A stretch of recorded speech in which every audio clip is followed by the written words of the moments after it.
সরকারের আমলে ধ্বংস করে দেওয়া হয়েছে, অর্থনীতি নষ্ট হয়েছে, ব্যাংক লুটপাট হয়ে গেছে। এই অবস্থা থেকে এই দেশকে টেনে তুলতে হলে, আবার সামনের দিকে এগিয়ে যেতে হবে, বিএনপির কোনো বিকল্প নাই, ধানের শীষের কোনো বিকল্প নাই। বোলাদের উন্নতি করতে হলে ফরাদেশের আজাদের কোনো বিকল্প নাই। আমরা মার্কা পরে আগে শুনে একটু আমার গলা খুব খারাপ, জোরে কথা বলতে পারছি না। আমাদের এই নির্বাচনে আমাদের প্রতিপক্ষ জামাত ইসলাম, তাই না? এই দলটা আমাদের সঙ্গে ছিল, জোটে ছিল, আমরা তাদেরকে ঠিক বুঝতে পারতাম না। কি ভাই কি সমস্যা হলো, একটু থামেন না। ওনারা তো সাংবাদিক তাদের কাজ করছেন, একটু ধৈর্য ধরুন। এখন এই জামাত ইসলাম এখন তারা অনেক কথা বলছে, এমন ভাবে কথা বলছে যে প্রধানমন্ত্রী হয়ে গেছে, তারা সরকারে চলে গেছে। আমরা যে সমস্ত অতীতের কাজ সেইভাবে যাচ্ছে, আপত্তি নাই, কাজ করেন, কিন্তু আপনাদের ভূমিকা কি ছিল এই দেশের স্বাধীনতার সময় সেটা একটু জনগণকে বলে। 1971 সালে এই দেশ যখন স্বাধীন হয়, আমরা যারা যুদ্ধ করেছি, আমরা যারা প্রাণ দিয়েছি, আমাদের শহীদেরা, তাদের সংখ্যা 30 লক্ষ, মা বোনদের সংখ্যা গেছে 2 লক্ষ, বাড়ি ঘর পুড়ে ছাই হয়ে গেছে, 9 মাস যুদ্ধ করেছে। এই যুদ্ধ করার কারণে পাক সেনাবাহিনীকে কারা সেদিন মদত দিয়েছিল, কারা সেদিন সাহায্য করেছিল?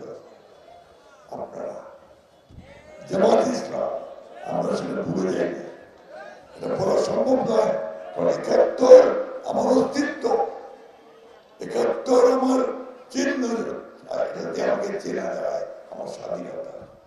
তাই বেশি জোর গলায় কথা বলবেন না,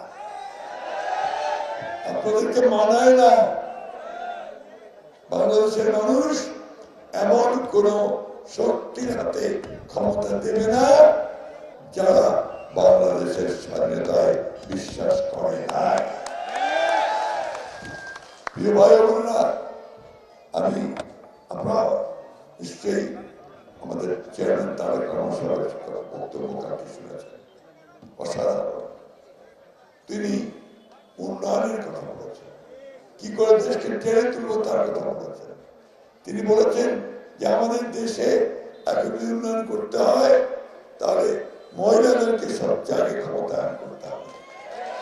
এই জন্য তাদের তিনি ফ্যামিলি কার্ড, কি মামলা দেখছেন না? ফ্যামিলি কার্ড দেখছেন? অনেকবার দেখাই, এই যে ফ্যামিলি কার্ড, ছোট দেখা যায় না, কাছত গেলে বেশি দেখি বাবা, এটার নাম আছে, নাম্বার আছে, তাই না? এটা দেখালে আপনি এটা নিয়ে ন্যায্য মূল্যে চাল, ডাল, তেল, লবণ সব কিনতে পারবেন।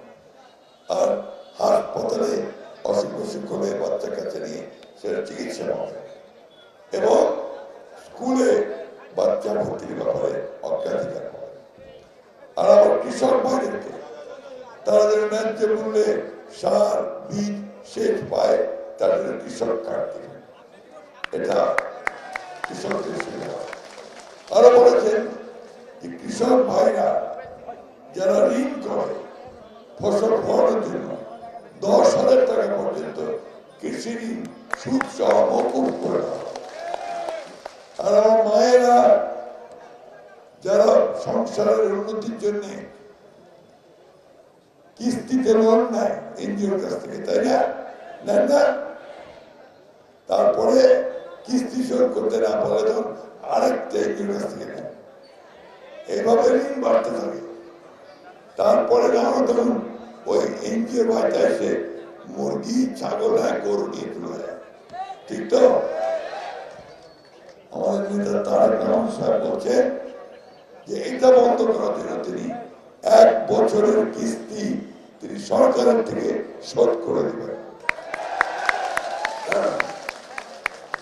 আর আমাদের শিক্ষিত বেকারের সংখ্যা অনেক, প্রায় 4 কোটি। এখন একদিন তো 4 কোটির কাজ দেওয়া যাবে না, যাবে কি? এই জন্য তিনি বলছেন যে আমরা 1.5 বছরে 18 মাসে 1 কোটি শিক্ষিত ছেলেমেয়ের আমরা কাজের ব্যবস্থা করবো, তাদেরকে